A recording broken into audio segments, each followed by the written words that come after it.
Hey everybody, today's R&R Show is brought to you by Gentle Jack, the party game for bad friends. And welcome everybody. Here we are for another R&R Show, episode 104. Hi Chris.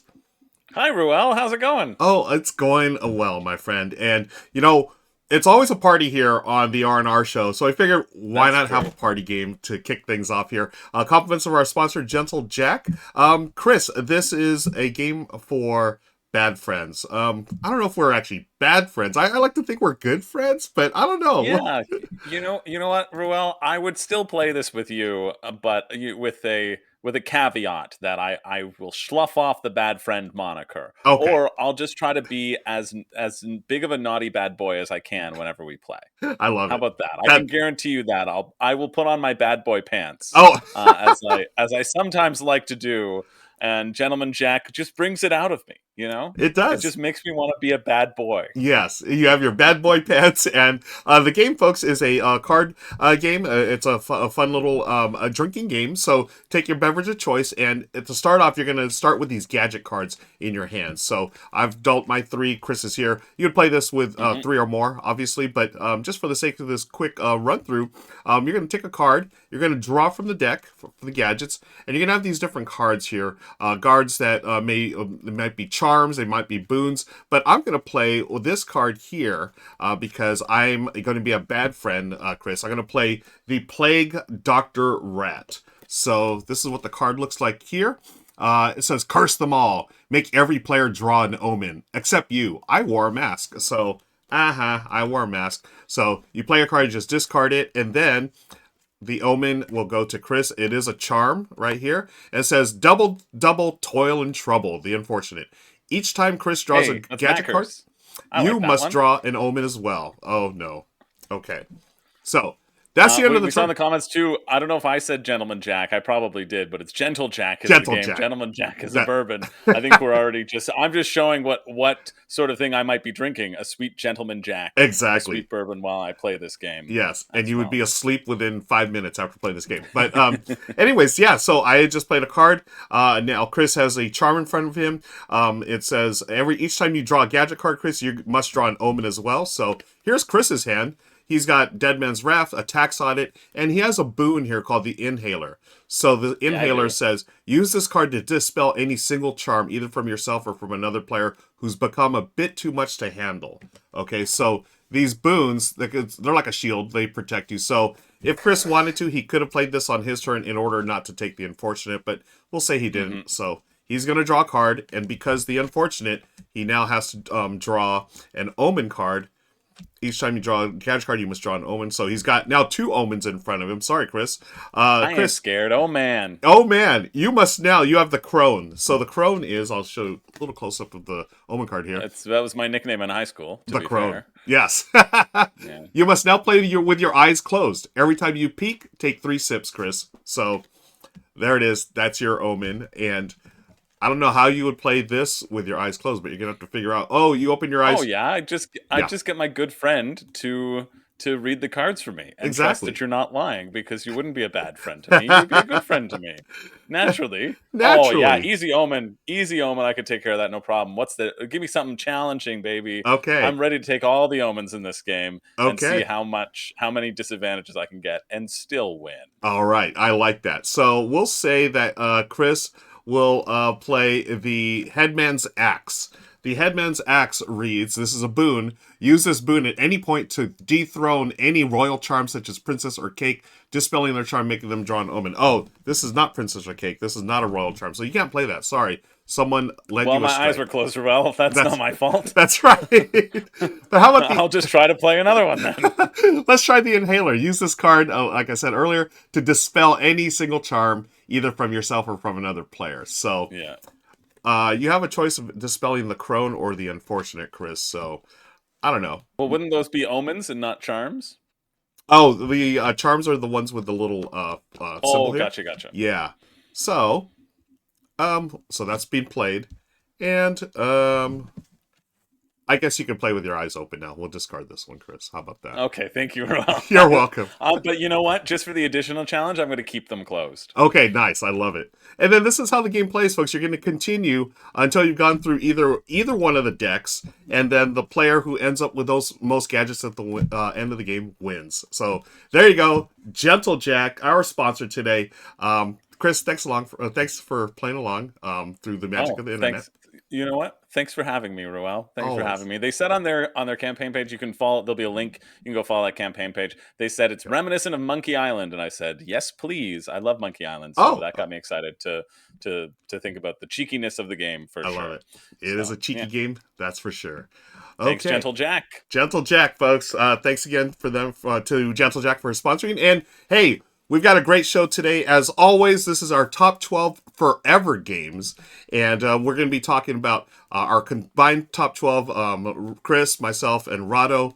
Rahdo's in Ireland, of course, now. And we are talking last week how this is truly an international show. We've got the U.S., Canada, and Ireland representing. And we record this live on Twitch, folks. If you're watching on YouTube, we are having a contest as well this week for your very own copy of Gentle Jack. It's coming to Kickstarter real soon on the 18th. So if you comment in the YouTube comments the word pirates in your comment, you have a shot at winning the Scallywag Kickstarter tier level. And good luck to everyone. We're going to draw at random out from the comments. Anyone that comments pirates in YouTube. Pirates. The keyword is pirates for winning it on Kickstarter. Now, I am a little bit offended that you didn't let me choose the keyword randomly and slip it in over and over again with varying degrees into the video. But I suppose it's a benefit for our viewers that you didn't let the troll, that it's not, the keyword isn't troll, the keyword is pirates.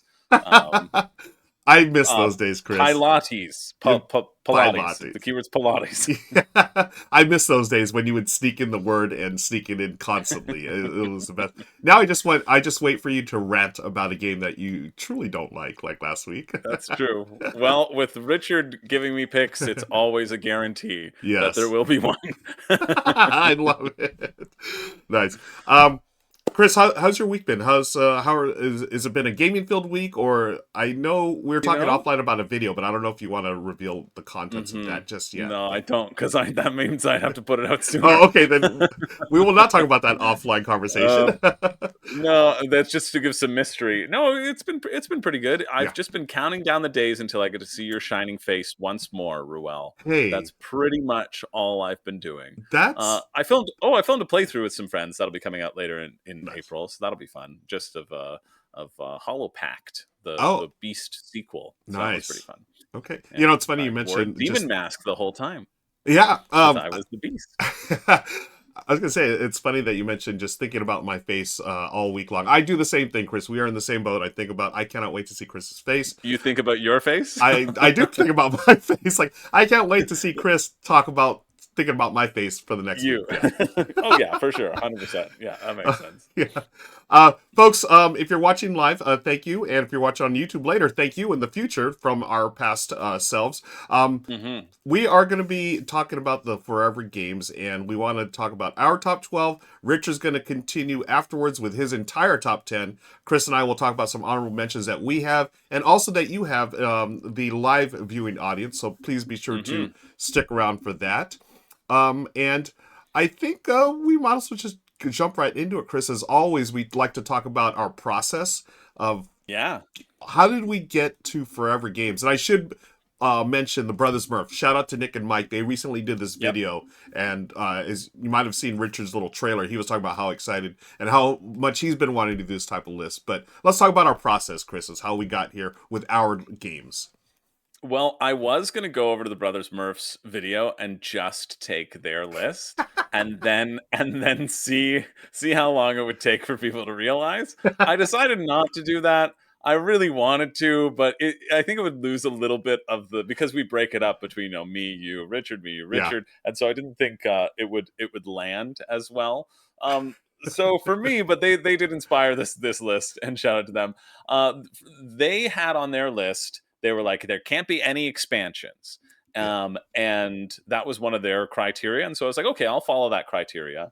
And then also I thought of the games in which I could play over and over and over and over again for a variety of reasons. So I'm actually very happy with the 4 that I'm contributing Okay. because they're all different in a sense as to why I could play them over and over again, and sort of encapsulates a few different ideas, which I'll talk about. But it's really that concept of playing forever doesn't mean Mythwind. That's the one that you play from 1 to 999 hours Yeah. in a session. Right. And I was like, okay, there's the honorable mention. No, it doesn't mean that. It means something where you can get it back to the table. And so for me, a lot of that focus is on how does the game deal with variability, right? How does the game keep things feeling fresh Hmm. while maintaining solid mechanisms as well? And so Yeah. that was a core element going into the list for me. Yeah, same here. I was thinking what games. I mean, it's a little different than like a desert island type of list, right? I was thinking about For the sure. games, yeah, that I literally play a lot here, and I looked at the games I had, and like you, I wanted to have a variety of games because I felt like there was at least 5 Euro games that I could have just put on this list. I'm like, I'm cool, but no, I wanted like different types of games, and folks, as you'll see in the list to come, I think we did a really good job of hitting all types of different mechanisms and whatnot. And now with the Brothers Murph list, they did say no expansions, so I tried to follow that, but I feel like I don't know. There's well, in some of my honorable mentions, I'll say that I felt like those like it was more encompassing of like a like a franchise type game where yes, you Right. have Right. expansions, and I think it adds something to the experience if you can get those expansions, but it's still a game that I would play forever. And I think I mentioned it last week. I was getting my copy of Elder Scrolls in, and it just showed up Mm. at the door the other day. And first of all, number one, I almost sprained my back getting that thing in the door. Oh That yeah. that thing's She freaking heavy. heavy, like way heavy. And I didn't expect that. And then I was thinking, okay, would this be a forever game? Now, you get a lot of content, but I don't know. It's one of those things where how many times would I get it to the table with a certain group? Mm. Like it's a lot. Interesting. Yeah. Yeah. So I decided not to go that route, and you'll see in the list to come how I went about it. But I think we had similar Yeah. approaches, and I'm curious to see how Richard what he came up with. I have a feeling I know one game he's gonna put on there, but the others I'm not sure. So What do you think? Make your prediction right now. I'm gonna say Castles Spoil it. Burgundy. I feel like Castle Oh Burgundy's got to be yeah. on there, Yeah, right? that was on Nick and Mike's list. That was never gonna make my list. I think Oh, it's fine, yeah, but yeah, it's like I it doesn't thrill me in the way that it thrills so many other people. But I think you're yeah, 100% right. That'll yeah. probably be on Richard's And that's for the thing sure. about Castle Burgundy. Like I would, unlike Nick and Mike, I would say, get the big edition, the all in, and get the expansions because they really add a lot, and including a really nice solo mode too as well. Like I used to Mhm. play Castle Burgundy solo with a BGG variant, but now they have like an Automa that was designed by I think David Turchin might Oh, have done cool. it if I'm not Nice. mistaken. But yeah, I would throw those in as well. But Yeah, Imagine Eric before we start says, "How do games like Unmatched or Dice Throne work on this list? Only yeah, one set, or can you theoretically have them all?" I would say you could have all the I sets, I right? do too. Like Yeah, if it was Dice Throne, even though it was like no expansions, Dice Throne is you take a character, you play it, right? yeah, Dice Throne didn't make my list, but it's a solid one. But again, it's the system, right? And yeah. I think that that is built into the variability of the system rather than you're never going to just play Barbarian Moon Elf forever. Like that's not going to make anybody's list. Let's be Right. real.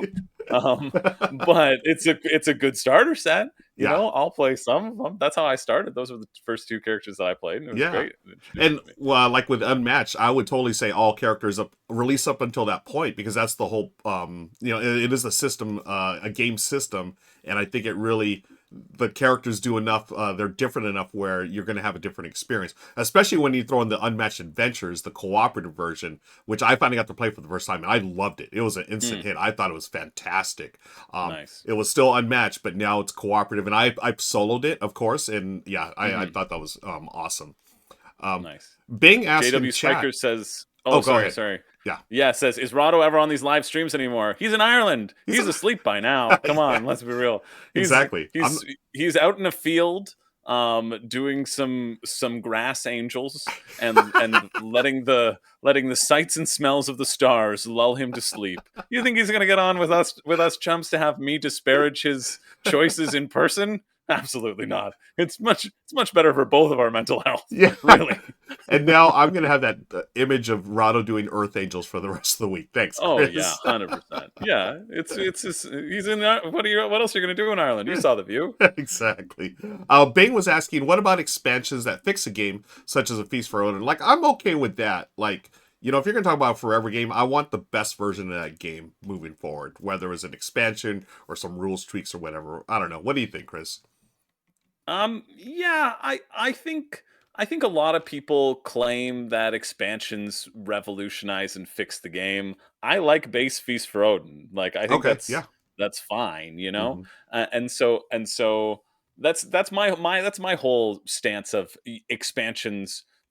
You must have expansions. I don't think there should be any must have expansions, because I think if they were a must have, they should have been included in the main game. If Yeah. the game is unplayable without them, then I think it's not a game I'm interested in a sense, right? Just Yeah. because I'm also cheapy, I also don't like somebody getting the retail version or the base version and then having a subpar experience, and then it kind of feels like a subscription model. It's like, oh no, you got to buy this tier and you got to buy this tier and you got to buy Ah. this tier, and so for me, I would say no. I would say if the base game isn't good enough, then it isn't a game you could play forever. That would be how I would Okay. say it. There it Yeah. is. Okay, that's certainly true.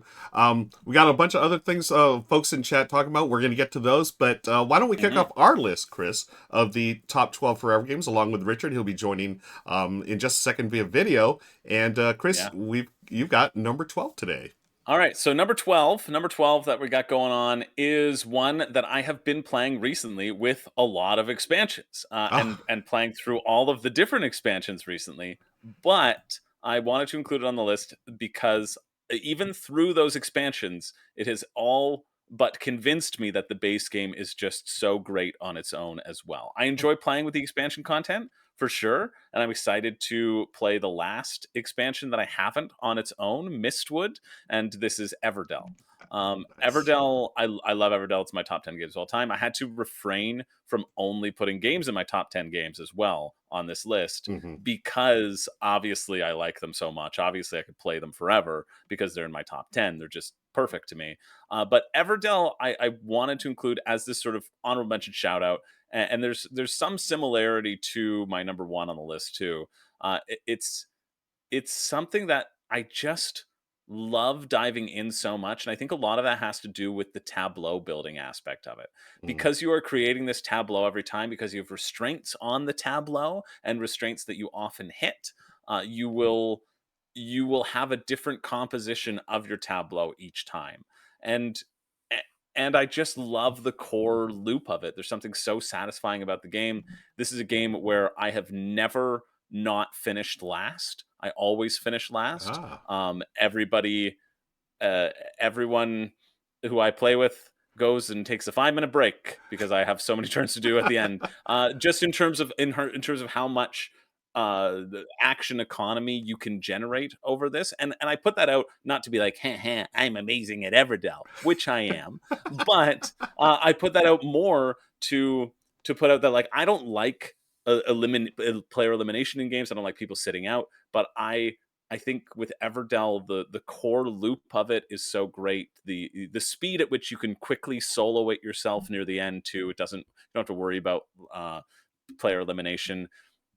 I just love it. I love the combos. I love the size of the market feels correct. yeah. Like, everything about this is great. Building, generating an engine in different ways. I played games where I have such a strong green engine, and I play games where I have no green buildings whatsoever, and they both work. And I think a game that can give you so many different paths to victory in so many satisfying ways, while also incorporating a lovely race aspect, both in grabbing cards from the middle and from grabbing uh, the objectives and the special events.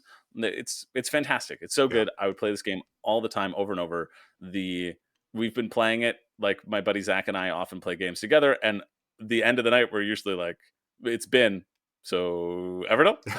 Should we just like try a new expansion? Yeah, sure. Because he I went love out it. and he bought all the expansions, and Nice. then he bought the base game. He bought all the expansions Oh, first, and didn't, because there was only one copy of them left on the shelf, and there were lots of copies in the store of Everdell. He's like, "Ooh, I better get these expansions; they may never come again."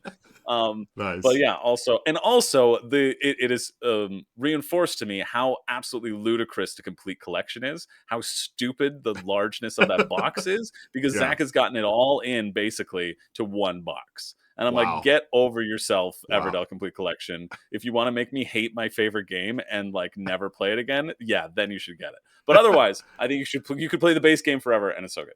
Yeah, it's been a while since I played this, and then I'm watching Rahdo's old school video here with the camera in hand.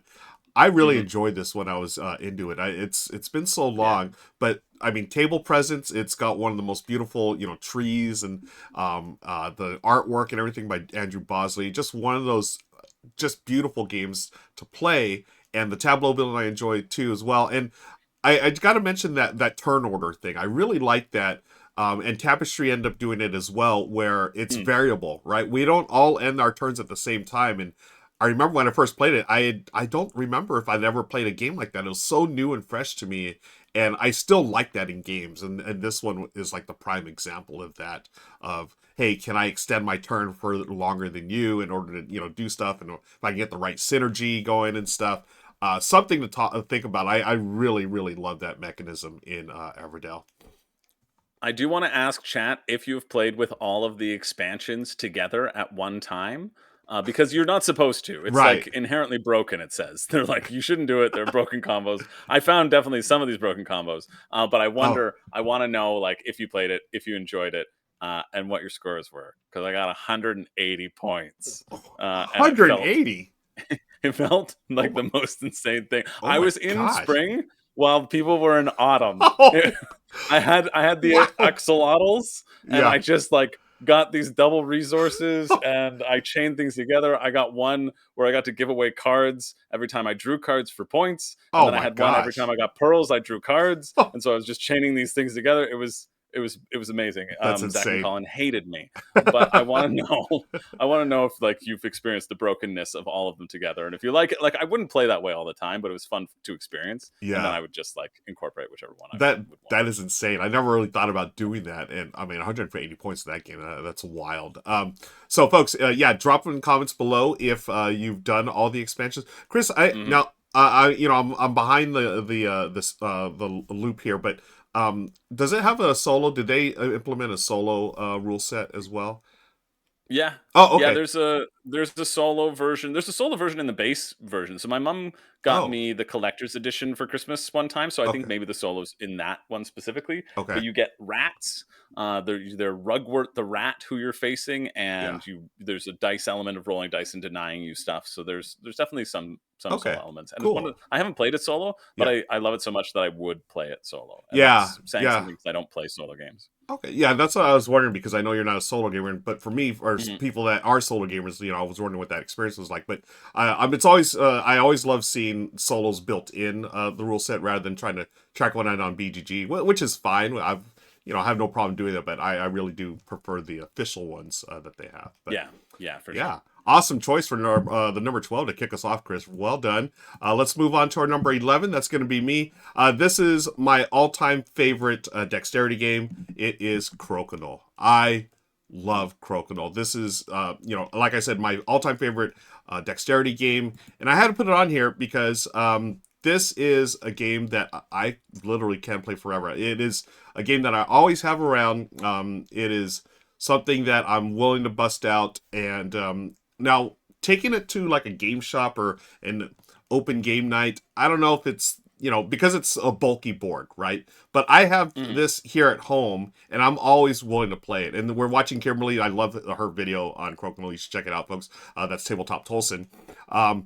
But it is so simple and yet so satisfying. It's basically a little shuffleboard, and you're just flicking disc and trying to get it in the different rings for different scores. And it's a quick game, but you play up to 100 points or whatever point value you want to go to. But oh my gosh, I remember when I first played this years ago, right before the pandemic. Shout out to my buddy Edward for bringing his beautiful board out. And I'd always want to play it. I didn't know how. He taught it to me in like 2 minutes, and from that day on, I was like, I'm an instant fan. And, you know, there's something to be said for something so simple yet so satisfying. Like every game I've played has been a ton of fun. I play with gamers, I play with non-gamers, I play with casual gamers, I play with family, I play with strangers. Oh my gosh, I absolutely love this. And I know like the history behind this, it was supposedly created by a Canadian designer back You in betcha. like 150 years ago. Yeah, you Oh betcha. yeah. Yeah. I think 1868 Was it is what it's 1868? listed. I think that's what it's listed on Board Game Geek, if Wow. memory serves. Now I gotta check to see if I'm Yeah. right. I mean, I should have looked it up first and then just I probably should then have too. made sure Yeah. I was right. Um, But but I love that I you know think I'm right. there's this like an heirloom quality to these boards, right? Oh, 1878. Oh wow, nice. 1876. 1876. You're 1876. within a decade. Nice, Chris. So, folks, Yeah, there's but it something wasn't to be said 1868. for a game that's been around 150 years. It's built to last, right? And its beauty is in its simplicity. And I would highly recommend this. And it is a game I will play forever, Chris. Our number 11, Crokinole. Hmm. Yeah, I like in the comments saying, unfortunately, there's no solo mode in Crokinole. It's just called practice. That's what Matt says. Ah, But Sean says that there is solo options for Crokinole. I was So gonna say I assume it's play against yourself. no. I'm gonna bring this up right now. So, Crokinole. I have two things here, Chris. These are Crokinole Yeah. cards here from Dr. Stephen Brown, Crokinole Imperium, and also Crokinole cards. Oh. These have a solo mode. I kid you not. Oh, You so can you play flip solo. them up and it's like, did they hit your disc? Yes. Are they? You place their disc Yep. somewhere in the, and then you Yeah. have something to shoot at. You have different challenges and whatnot. Right. These work fantastic for Crokinole solo. Now, of course, it's all about getting together with your friends and playing 1v1. You can play teams, but I've always preferred 1v1 and have like a little tournament. Yeah. But this game, I actually had two Crokinole boards for a while. I ended up giving one to my nephew because he wanted to beat his Uncle Ruel because Uncle Ruel showed no mercy on his nephew during Crokinole time. So Naturally, as you should. exactly. Agreed. Yeah, but Crokinole, folks, it is absolutely fantastic. Now, of course, there's no theme to it, but you don't need a theme. It's just brilliant in its simplicity. And The theme is Canada. exactly. Canada, folks. Let's move on to our number 10. Richard's got it. Take it away, Richard. Hey everybody. Hey Ruel. Hey Chris. Oh boy, I have wanted to do this topic for years. It seems like it's really a mainstay. Lots of channels have done it. And I want to especially shout out to Mike and Nick of the Brothers Murph. They just did this topic 10 years ago. It's what put it back in my brain is something sooner or later we should do an R&R about it. And it is now sooner because we're doing it today. Although I am so sad Ray couldn't be here for this one. I am sure she would have by far the most interesting choices as she always does. But regardless, we will soldier on telling you about 12. And we've gotten off to a start. Well, I wouldn't necessarily a good start. Chris, Everdell, I get it. I know you love it. So many people do, especially if you get that closet busting super all-in box. Although then, of course, they've released new expansions that don't fit. I don't really know. But regardless, as great as Everdell is, it has been so completely eclipsed by another game that I will be talking about later in this video. At which point you will have to come to me hat in hand and say, oh, I'm so sorry. How could I have ever suggested that when this is available? As you'll see coming up. But that's for a little bit further in the video right now. Ruel had Crokinole. Now, that's a choice I can get behind. Not necessarily for me personally. I like flicking, but if you love flicking, this is the one game to get. And it is truly an evergreen game. I mean, it's just about as close to sports as, tabletop gaming can get. And it is absolutely brilliant. But anyway, regardless, that was numbers 12 and 11. Let's not beat around the bush anymore. Let's get to number 10 on our combined list. It is Circle the Wagons, especially if you got this little, essential collection box I just got the other day. I'm so happy. But even if you just got the basic sleeved wallet version with just 18 cards, this game, I could truly play it forever. And I should say, one of the things that's really important to me is I was thinking about, a game I could literally play every day for the rest of my life. That's the metric that these games, I wouldn't get sick and tired of it eventually, that I'd be happy to do it every single day. To me, ultimately, one of the things that came very important to me thinking about this is, short games. I don't know. The quicker and faster and more gameplay that a game can pack into a tiny, tight little package, the more likely I am to want to play it over and over for the 100th time, for the 1,000th time. And I do believe Circle the Wagons delivers that. And it's so clever. Like, you get the base game, it's just 18 cards, and they're all two-sided. On one side, they've got these icons you can see on the screen right there that represent different elements of, the old American West. And every turn you're going to grab a card and layer it on top of the stack of existing cards, covering up some icons, but allowing other icons to show through. Because as part of setup, 3 of the cards are randomly turned face up, and every one of the cards on the back has a unique objective, like Claim Jumpers, Fortified, and the Clearing in my run-through that I'm doing right there. So every time you play, you're going to get a different combination of objectives, and then you're just going to start drafting cards, building to fulfill as much as you can those 3 objectives. And there's a lot of games out there that have this kind of card layering aesthetic, but this one, again, does so much with so little and is so fast. Now, it's only a solo or 2-player game, but the fact that it throws in one extra, wrinkle, basically kind of like time track, if there's a card you want, but it is like, 3 cards further along, kind of like patchwork, and you jump and grab that card, and then you give all the cards you skipped to your opponent, that can be a painful thing. But that is an incredibly tension-filled and challenging decision to make, and that will make or break you if you get the right card at the right time, knowing that you might be skipping cards and giving them to your opponent. Everything about this game is phenomenal, and for a quick 10-minute, 15-minute 2-player game, yeah, I'll play this game every day for the rest of my life, as long as I can, with a smile on my face, and that's what puts it at number 10 on the list, Circle the Wagons. Okay, back to you. Wow, I gotta admit, I did not see that coming. And Richard, I'm so sorry. I'm so sorry. Oh, I'm so sorry. I'm sorry. I couldn't believe I picked Everdell. Oh, I'm so sorry, Richard. Oh, I can't believe. Circle the Wagons. Get out of here. You better play it every day for the rest of your life. I'll play Everdell twice every day for the rest of my life, Richard, and we'll see who stops first. And I'm gonna have to invest like 2 hours into it, and you can do 10 minutes, and I still think I'd beat you. Let's go. Now we're fired up. Yeah, there it is. Yeah, nothing like a fired up Chris. I love fired up Chris. I did not see this one coming. I love Circle the Wagons. And you all know I love button shy games. I love this type of game. Quick and easy to get to table. I honestly did not think Richard would go this way. And folks, we do this live, and when I get the videos for Richard, I do not watch them. So this is, news to you as it is to me, but what a choice. I mean, I'm thrilled with it, but I'm also very, very surprised by this choice as well. Yeah, Dare Drinker says that wasn't the Everdell killer. I know, but I just had the mask within reach. But you know what? Fair. We'll see what happens after every one of Richard's videos then. Now, Chris, do you have experience with button shy games? Have you played any of these? I have almost negative experience with button shy games. Oh. I have played Skulls of Sedlick. That's all I have played. Yeah. With Todd at Origins 2022, the famous Todd. Right on, Todd. Thank you, Todd. Every time I talk about Skulls of Sedlick, I'm like, "Yo, Todd, thanks." But yeah, that's it. That's it.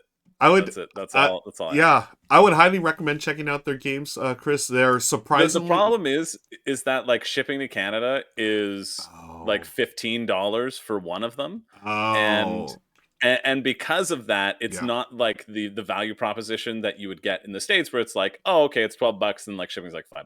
Yeah, that seems reasonable. For Canada, it's like, oh yeah, no, it's $12 converted, and then shipping's an additional $15 US, so it's like $40, $45 for like a button shy game. I'm like, there's no world in which I'm ever engaging in that. Yeah, I hear you on that. You know, at a convention, totally maybe I'll pick up one at some point. But I also am not a solo gamer as well, and I feel like button shy really appeal to solo gamers too. And so that I think there's sort of a dissonance in those desires. For me and button shy, and that's totally fair. I think that's totally fair. Now, next time you're at a convention though, and I know that they do hit up quite a few, I would highly recommend picking up either the one Richard is talking about, Circle the Wagons, or Sprawlopolis. I think those for multiplayer or even solo are wonderful. I think they're just awesome games. Now, I should mention Sprawlopolis is a co-op, so maybe don't go for that one. I mean, get Circle the Wagons, that Yeah. one, or Well, apparently you can play it forever, so I yeah, gotta know. you got to get it, man. You can play forever. What's $40? You know, go ahead and get a copy next time you Yeah, can. you're playing it forever. Okay. Forever. Yeah. All right. Thanks, Richard, for that. And we're going to move on to our number 9, and it's going to be back to Chris. Well, here's a game that my Discord is going to be very happy that I'm shouting out right now. Ooh. They are obsessed about it, so obsessed that Hextra ended up tricking me and sending me a copy, and it's Voidfall. Oh, nice. And I think Voidfall legitimately you can play forever. I haven't played it that much yet, but just started getting into it, and there is so much content in this base box. And so this is the one where I picked where I was like, man, there is so much content here. There's so much puzzle here. And I think for a sort of scenario based game, the amount of variability here is off the charts. It really is. It's oh, I was just seeing Toady in the comments saying bounce off. I wish. You know what? I'm taking it back. It's not Voidfall anymore. I'm rolling back the tape. It's bounce off. You know, think about how often you can bounce. Have you heard of when's gravity going to stop? That's when you can stop playing bounce off. That's when you stop playing bounce off. But I guess if I have to stick with my original list, since I'm not allowed to change it legally, as or it's the Rahdo runs through terms of agreement that I had to sign, or else he gets to keep my soul and sell it to a leprechaun in Ireland. It's a very scary prospect. I'll go back to Voidfall in that there's so much content in this base box. There are so many clans. There's so many asymmetric factions which have their own different tech tracks in them. Some of them have their own different cards. At the core of this game, it's actually a very simple game, and that is a weird thing to say, but it's just iconography, the board game. That's all Voidfall is. If once you understand the iconography, you're like, oh, I've played this in a lot of games before. People have described it as a 4x, but one of the people who was behind creating it said a 2.5x. When I was talking to them at PAX at one time when I did when I first did a demo for this. But there's just so much variability in here, and it's just really satisfying. I can see why people have been diving into it over and over again, and I think because of the amount of content that's in there, the amount of scenarios that are in there, both co-op and competitive, they've really put so much care in making sure that you have enormous amounts of content in Voidfall, that you will not get tired of it. You can play these different factions and play these different opponents, that each one of the scenarios has 8 different tech, and the tech is so integral to your strategy and changing your strategy. You might have torpedoes and shields in one game, and you might not have them in another game, and so you will be less sort of fighting focused and have to deal with the balance of that. And I think it's all really, really fascinating in terms of how it's been put together, and I can see how it's been put together. And it's one of those games where at the end of the game, I'm like, oh, I don't feel like anything happened at all, but I have 200 points and I've taken over. It's a weird sort of dichotomy of that idea of there hasn't been much happening, but so much has happened. And I think that's the feel of the great game that makes you want to get it back to the table over and over again. And I can see why people are getting to the table over and over again. So shout out to the Void Brethren, and shout out to Voidfall. Yeah. Number 9. Yeah, great call. Now, this is this a Mind Clash game? I forget the publisher. Is it? It Mind is. Clash? Okay, yeah. You talked about putting care and thought into a game, and I felt with all their titles that I've played, they have put a tremendous amount of thought and care into the game. My favorite from them is what is it? The Prestige in a Box. Tricarion. Oh, Tricarion. Yeah, I haven't played that I think one. that game is wonderful, and it's funny. Anytime I see the Prestige on cable or whatever, I was like, oh, I now want to play Tricarion. But Voidfall. Now, I have no experience with this one, but I know that you enjoy it. Shay did the video, and just watching part of his videos, like I feel like this would be my jam, and I feel like this is a good call for forever game, because this one you can get to the table a lot, but it'd get a nice meaty experience every time. Super meaty, right? And as Sean's saying too in the comments, Voidfall is really crazy deep in just the base game. I'm about 30 games into it and still see it play out differently. Yeah, I can see that even just with my initial plays. Right, the amount that's exactly what I was saying, and it's great that Sean is reinforcing that point because I know he's played it a lot. It's just so deep in that base game, Yeah. and yeah, it's great. And get the retail copy. You don't need the deluxe. You don't need the big box. The ships, who cares? The ships are fine So what is the retail? retail. Is it just like cardboard ships or whatever for the retail? Yeah, they're just Oh, okay. cardboard ships. They're just flat. Yeah. But they still look different. Nice. You don't need them. Yeah. I'm very, very thrilled to have the retail. Nice. Yeah. Again, Mind Clash, they do wonderful stuff. So really cool to see this on the list. And we'd said in our introduction how we're taking different approaches. I mean, we've had Crokinole, we've had Voidfall, and we've had Circle the Wagons. Like it's funny, right? Like these are all games that we play forever. But good call, Chris. Let's move on to number 8. I've got that one in slot here. Now I'm going to go for a hot take this week, Chris. I feel like, to me hot. Yeah, this is going to be super hot. Well, I don't know how. Maybe like hot pocket hot. I don't know if it's super hot. I'm already heating up. I'm sweating. But I always sweat when I'm around your presence. Right? Yeah, I mean, I'm like that hot emoji whenever I see you, like that. Yeah. No, my number 8 is my hot take is I think this is the best of the franchise. Honestly, it is our number 8, Pandemic: The Cure. The Cure. This is the dice version of Pandemic. Wow, this is a hot take. I haven't played it, but I know it's a hot take. I put this on here, and the reason why I'm placing it here, Chris, is because if I'm going to play a forever game, this is the type of game I want. Like, I don't know. I feel like base Pandemic, the OG, like after a certain amount of plays, you sort of know what you're doing, and I think it sort of not plays itself, but there's an element where I feel really comfortable with it. I don't know if that's everyone's experience, but Pandemic: The Cure cures that with dice. It's a dice game, so you're going to be at the mercy of the dice. Now, it's not a pure, like, just luck fest, right? You're going to roll the dice, and there are ways to mitigate. But I feel like this gives you all the play and the theme of Pandemic. Yes, I did say theme with dice, folks. It captures the flavor of the game, but does it in a much quicker format. And I feel like if you played Pandemic a bunch, I think this is, I don't know, more fun. You get a fistful of dice every game. And you can see Rahdo's got the classic chicken cup there in the corner. That's filled with dice. You're going to bring them out every turn. You're going to roll them, and you have the different I guess areas of the world, not continents, but areas of the world where those dice are going to go. And when you get to certain thresholds, it's going to cause, the outbreaks, the epidemics. You still have your event cards, so you can, get out of jams. You have the different characters. And I didn't think this was possible to do, but they have every single character, like the dispatcher, the scientist and stuff, all with different abilities, and you all work together as a team to cure the diseases. And I felt like, again, especially in regards to the original card-based game, there's a certain point where, when you're working with players and everything that have played the game, you sort of figure things out. But with the Cure, there's always that element. Yeah, I know what to do, but are the dice going to be nice?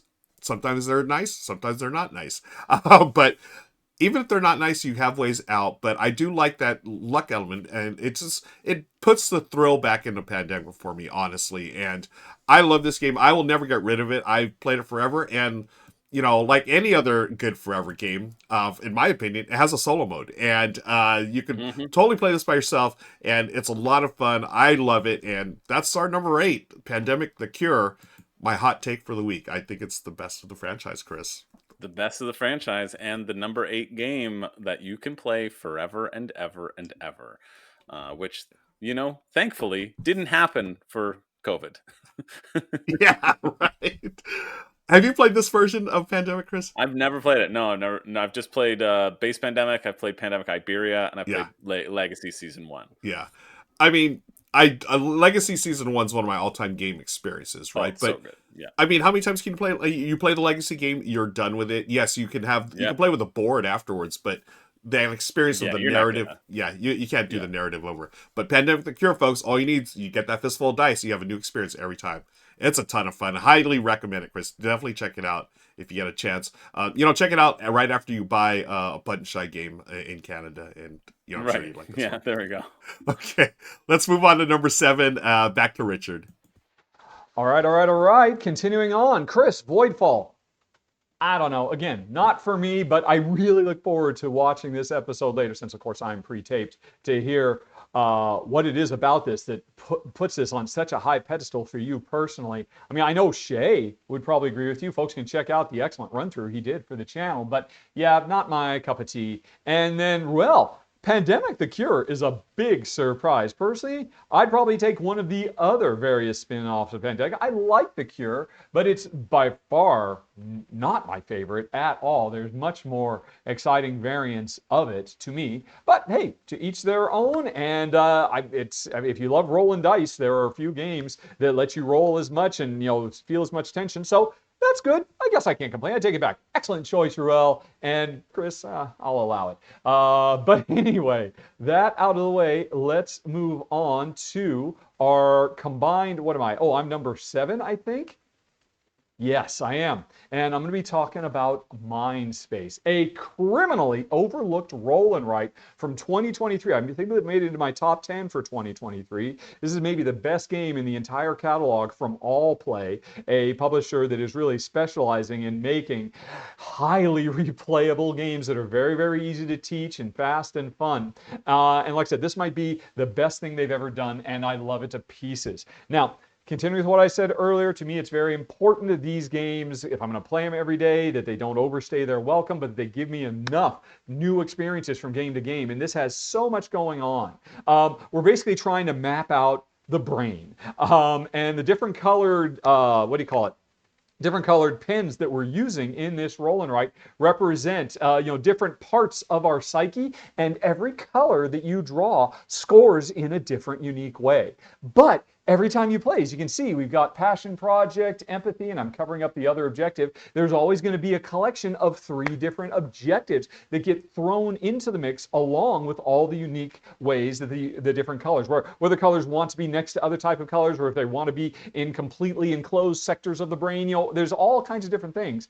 But what really makes this game stand out is conveyor belts. Oh, I love it. If we watch long enough, we might actually see it happen. You can see we've rolled a bunch of dice, and right now, there we go. Yeah, a second ago, I could have done the red version of this L, and I still can, because a 2 came up, so I could do the red version of the L. And I could do the 2 version of the L. But if I want to do the red version of the, the little T over there, well, I'm running out of time, because every round, the cards that come out are going to conveyor belt off to the right. And you might want a specific shape that is perfect, jigsaw puzzle-wise, for what the space you're trying to fill, but you need it to be purple. And round after round, it keeps showing up. Either it doesn't show up, or it's a blue, or it's a pink. And am I going to do this and just put the wrong color in, or am I going to give up on that? This core combining re-roll dice with a conveyor belt of different Tetris shapes is so brilliant, and just makes it so much fun from start to finish. That, combined with the wide variety of different objectives you can play, there is so much going on in this game, so much more than you would expect from a traditional roll and write, and I'm blown away by it. More people should be talking about it, folks. It's a game I could play every day for the rest of my life, very, very happily. It is number 7 on our list, Mindspace. Okay, what do you guys think? Wow, another surprise from Richard. Mindspace. Richard, I come to you with my hat in my hands. Richard, I can't believe that this destroys Everdell. Please forgive me, Richard. I come to you here with my hat in my hand. Oh, God, what's the... Mindspace over Everdell. Oh, Richard, how dare... That doesn't beat Everdell. Oh, my goodness gracious. Wow. Another surprise. What was that mask, Chris? That was sort of that was a scary one. I don't know what you're talking about. Wow. Oh, Dare Drinker says not this one either. Dang it. Okay. Well, oh, wow. Eventually we'll get it. Yeah. Eventually we will get it. Well, okay. Well, then I'll allow it. Nice. I thought Mindspace always looked great, so yeah. It's nice to see. I was surprised if so. I thought about putting a roll and write on this list, but I really couldn't narrow it down. I wasn't sure which one to go, but my choice would have been Cartographers. I think Cartographers is a fantastic roll and write, or even something I thought Richard would pick if he was going to pick a roll and write, either like Rolling Realms Redux or perhaps On Tour. I think those I can play forever, but I haven't had enough time with Mindspace. I think I've only played it once at this point, and I honestly, I I think don't. Mindspace seems more interesting than most of those to me. I'd Yeah. like I Mindspace. I don't like On Tour that much. I'm not a huge fan of cartographers. Okay. I like Rolling Realms though. I like Okay. Rolling Yeah. Realms. So, Yeah. have you played a game called Three Sisters? No, I haven't yet, but I know that's like Yeah. some of the pinnacles of rolling rights. Yeah. Yeah, I'm wondering if Richard's played that, or I think you both of you would really enjoy that because that's more of like Mm, it's a Euro game, but just happens to be a roll and write, and that's how I look at it. Like it's got a yeah. rondelle, resource management, and it's combo tastic. I love that game. And the three of us should actually play it together since it is our new band name. Oh, that's right. Yeah, it is our We're new the three sisters, the the R Three and R Sisters. sisters. Oh, I love it, Chris. I also love the fact that Richard surprised me twice. I don't know. I felt like I would sort of figure out what he had in mind, but Hmm. I have not even been close. So yeah, Yeah. we'll see what else is on the list here. We'll see Okay, if your bet makes good or not. yeah. All right, let's move on to number 7, and this is back to you, Chris. All right, Or my 6. Sorry, number six, number sorry. six. Well, our collective number six. I Yes, agree with Sean. Dinosaur Island Raw and Right is the best I roll and love right, that and game. French Quarter look cool. Yeah. I love that game. But for mine, I'm going to go down to now to something I had very complex with Voidfall. If you want that sort of meaty complexity, Mhm. and then I'm going down to something very very simple, and this is sort of a combo, a mishmash of things we were talking about. If Dice Throne could be all of them, maybe this is sort of a system. But if it couldn't, then I'm gonna just go with its weird team version, which is actually the even more basic than the normal version, and that's Scram. Oh, Scram or Silver. yeah. This game has no right to be as good as it can be. It really doesn't. It is absolutely no right to be so good. It is just phenomenal. I love it as a team game. I love it as a team game, and I could just play this over and over and over again. It is, if you've ever heard of the card game Golf, it's a very bad game. Yes. It's not fun at all. It's random, and who cares? But they've taken the basic mechanisms of golf and they made it into an incredible, incredible game with Silver. I was so blown away by this game. And so Scram is the team version of this game. And essentially, what you want to do is you want to get rid of all your cards. You want to have the fewest points at the end of the round. That's it. You start with 5 cards in your tableau. 2 of them will be face up in Scram, and Silver they all start face down, and then 3 are face down. And the key is you draw a card from the deck, and you choose if you're going to use that card's ability, or if you're going to swap it for cards in your own tableau. Now, you can swap it for anything that is the same number, but you don't know what your cards are that are face down until you have abilities that let you look at them. And so the core of the game is trying to figure out what cards you have, but you can also team up with your partner and for one card swap things out of the both you and your partner's tableaus as well. And so it's this beautiful meld of working together, learning information about your partner's hand, trying to get on the same page, swapping things in and out. The powers are super fun. If you're playing it as Silver, you can play it as your own person and just trying to get down as well. And when you think you and your partner have the lowest score, you say Scram, and then everybody else gets one more turn. And so there might be a random element of drawing a card and like swapping cards around, but it's just like the gameplay of this is so good, so snappy. I friggin' love this game. I love Silver too. Like you can play Silver at two players. It just blew me away as to like the simplicity of this card game. Bezier it has been knocking it out of the park in terms of little card games that Hmm. are addictive and great to play. And so I was contemplating between this or Dutch Blitz because Ah, I could play yeah. Dutch Blitz forever. But I opted with Scram for the sole purpose that at one day I will be 111 and my hands won't work as fast. I still would be able to beat certain people in my Discord when I'm 111. And if they were put into a time capsule right now and were played against them then, I still could beat them because they would be so slow. But uh, I realized that, I might have some hand issues with a speed game. And so that's why I didn't allow the speed game. Scram is just awesome. It's so fun. I love Silver as well. Yeah. These are games that I like really didn't expect to enjoy whatsoever. And I was like, these are going to be very bad, but I was like, okay, I'll give them a try. And I'm so glad I did because I just love, love, love it. Nice. I know you how much you've raved about this game in the past. It's had to have been on a list before because I know we've talked Oh, about this game. probably. Yeah, Yeah. and shout out to Monique and Naveen for their video. Probably I biggest surprises, maybe if we did one of those biggest surprises of a yeah, year, that could have like been it. top of the year for sure would have been on the list. Yeah. Yeah. So Chris, confession. While you were talking right now, I went on Hmm. to my phone and just ordered a copy of Scram. I said, "That's it. Enough of this. I've heard about this game for years now. I just ordered a copy. It'll be here in a week." So Amazing. It's yeah, fantastic 2v2. yeah, Get play it with your non-gamer couple friends and yes, it'll hit. yeah. Oh, I I'm. hope you like it. Oof, I'm I so hope I stressed. I will. always get so stressed when when when that happens. I was like, but like that's my job. I'm supposed to recommend games. I don't know why I get stressed. I believe in what I'm saying, Right. but I always get stressed. Well, the it's funny because you'd mentioned Dutch Blitz. I just assumed that would be on this list. So this was not really a Mhm. surprise, but I thought that would be on this. But I bought Dutch Blitz on your recommendation. I love that game. So I'm Yeah. hoping you're Okay. gonna be Great. 2 for 2, my friend. We'll see. Let's be 2 for 2. Yeah. Okay, that sounds good to me. Great choice, Chris. Okay, moving on to our collected number 5. That's going to fall to me. And I decided to go again. I'm going to do a little. Well, not. I don't know if it's a hot take, but I'm going to go with a game that's probably not as well known.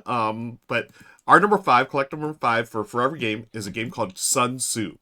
Now, this is one that's been out of print for a little while, but I picked up my copy years ago through a math trade. If y'all don't know what a math trade is, I know Richard's got a video on the channel about math trades. Be sure to check that out.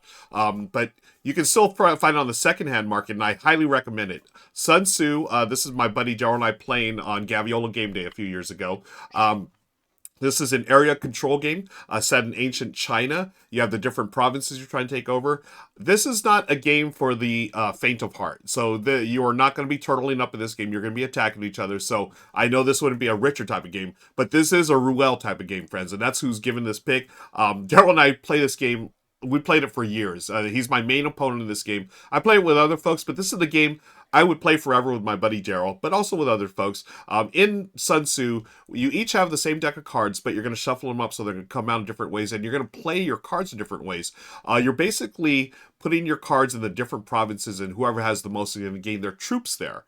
But what's really cool about this, some of the cards will have those special abilities where you can manipulate where the troops go or manipulate where your opponent's troops go. And then each province, every game is going to be different because each province randomly you're going to choose before the game which ones are worth more, which ones are worth less, or it's played in several rounds. So a province might be worth a lot of points this round, but fewer points next round. So you have this, you're trying to manipulate where your troops go every round. You also have events that come up that may throw a monkey wrench in the plans. Who knows? Maybe it's going to screw up you or your opponent. I love this game, Chris, and folks watching. It is just such a brilliant tactical game. I've recommended this to a few folks. They've went out and bought it based on my recommendation, find it on the secondhand market. They've loved it just as much as I have, and it's a title worth seeking. I think the designer's name was Alan Newman. I don't even remember his name. He did a few games, but this is like his masterpiece. This is the one I feel like he was put on earth to design for all of us to enjoy. It's Sun Tzu, folks. It is a wonderful card-driven area control game. Highly recommend. Definitely check it out. Number 5 on our list of games that could play forever. Sun Tzu. Nice. Sounds great. Yeah, I love it. You yeah. love it. I love it. That's That's what I all I want to care hear. about. That's what I want to hear. Anything you love, I love, and anything you don't love, I don't love. Yeah. That's my stance. Nice. Rolling Reggie's in chat right now. He just mentioned, never actually heard of it. Looks like PAX Premiere. It's not, okay, it does look like PAX Premiere. It's very, just got some really simple miniatures, and it has area control. It doesn't play anything like it, but I will say this about this. You will be surprised at the depth of this game. It's much more deep than you think. Yet it's still simple enough to, like, you can teach it to almost anyone. Hey, play a card here, play a card there, and then we line up numbers. But there are times when those event cards and some of the special abilities come through, like, I'm going to give up some troops in this sector in order to move them here in order to take over. It's such a great, criminally overlooked area control game, and that's Sun Tzu. All right. So that's our number 5. Let's go to number 4, and Richard, back to you. Okay, what is going on here?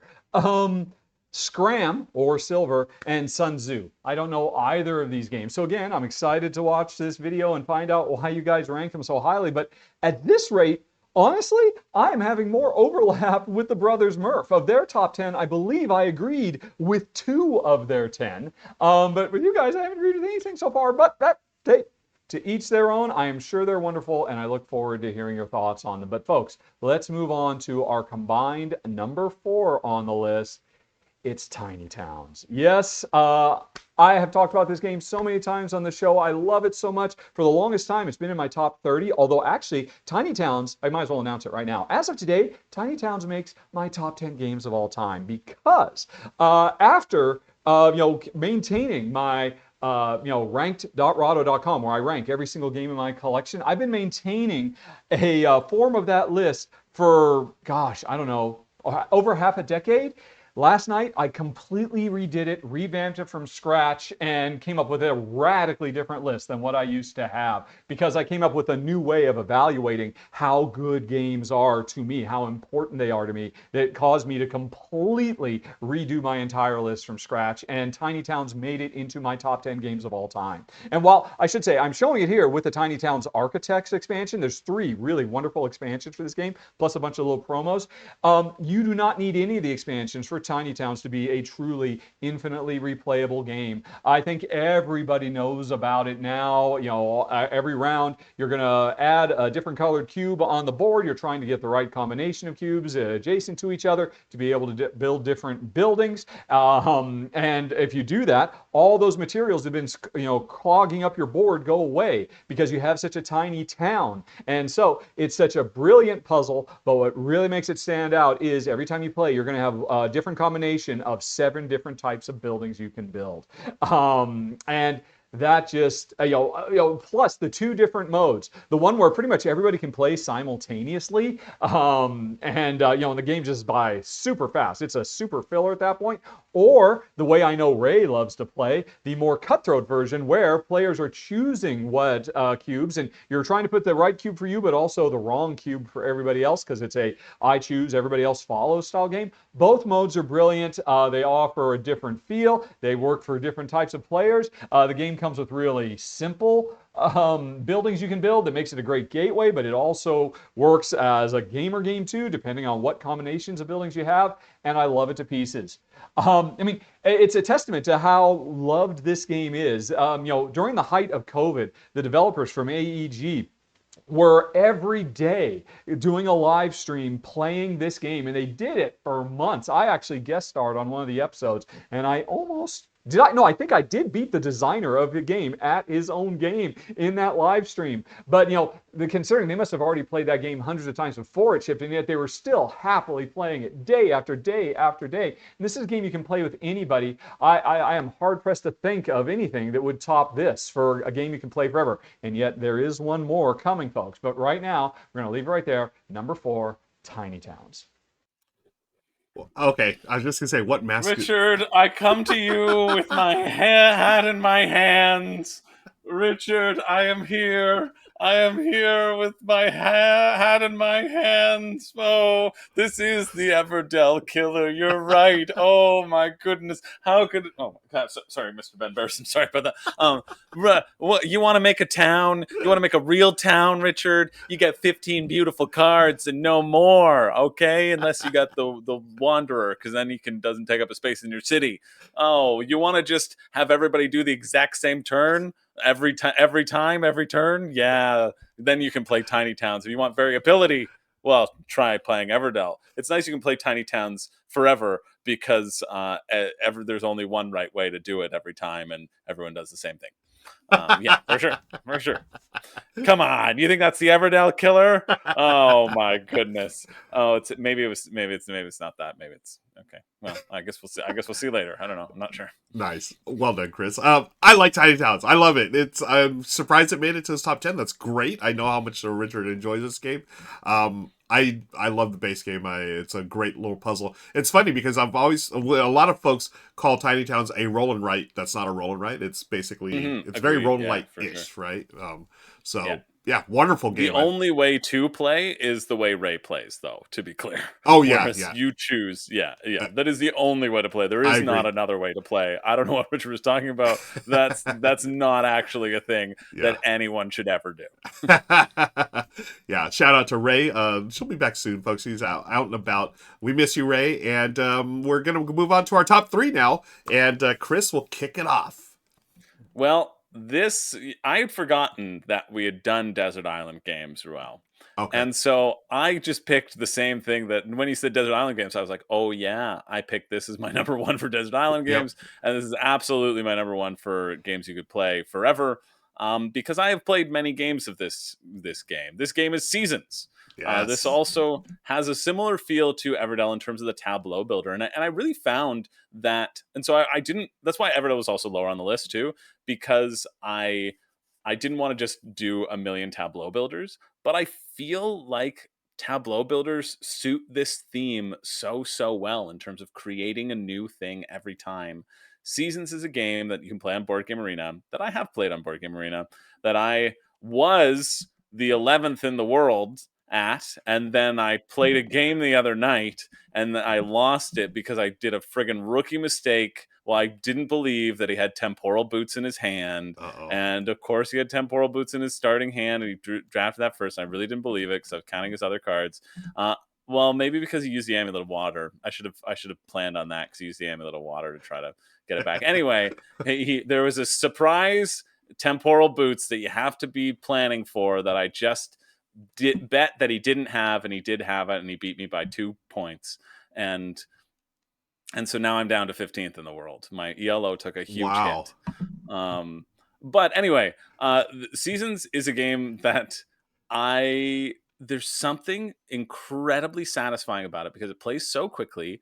And it's one of those games where you draft your hand of cards to start at the beginning, but there's also some random chance of the amount of additional cards that you'll get. So you're working with a big old deck of cards. You're not guaranteed to have the best cards or the worst cards, but in that drafting phase, especially when you're playing with 2 players, you can plan out the flow of your game and then you just try to implement it. And so you have the random chance of dice rolling where you have to deal with not getting enough of your summoning gauge increasing, so you can't like build out your tableau as much, not getting the right resources, etc.